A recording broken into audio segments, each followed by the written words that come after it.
እንግዲህ አብርሽ ቀብራራው ሚስጥሩን አወጣ። እኔ ሩትዬን ነው የምወደው፣ ከሩትዬ አይደለይም፣ እኔ ከሩታ የሚለየን ሰው ማንም የለም ብሏል ማለት ነው። እኔና ሩታ የምንለያየው ሞት ሲመጣ ብቻ ነው። እኔ ከሩትዬ ጋር በፍጹም አልለያይም።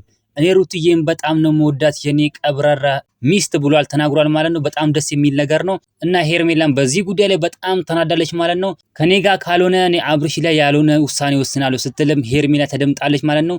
የፈለገችውን ትበል እኛ ምን አገባን? አብርሽና ሩታ አንድ ላይ ይሆናሉ እንላታለን። ደግሞ እኛ አብርሽና ሩትዬ እንግዲህ እግዚአብሔር አይለያችሁ፣ ሁሌም አንድ ላይ ኑ፣ ሁሌም አንድ ላይ ሁኑልን። እናንተ መሀል የሚገባ ሰው ከመሃላችሁ እግዚአብሔር ያንሳው ማለት እንፈልጋለን ማለት ነው። እናንተ ምን ትላላችሁ? ሀሳብ አስተያየታችሁን ኮሜንት ላይ አስቀምጡልን። ቪዲዮ ላይክ፣ ቻናሉ ሰብስክራይብ ማድረግ እንዳትረሱ። ሩትዬ ጀግና፣ ሩትዬ ቀብራራዋ እንግዲህ እኔም ከአብርሽ ጋር ሆናለሁ። አብርሽና እኔን ማንም አይለየንም። ሰው የፈለገውን ይበል እና ሄርሜላና ዳኒ የፈለጉትን ይበሉ። እኔና አብርሽ ግን አንድ ሰው ማንም ማለት ነው ማንም አይለየንም ስትል ተናግራለች። በጣም ደስ የሚል ነገር ነው። እውነትም አንድ ላይ ያድርጋችሁ።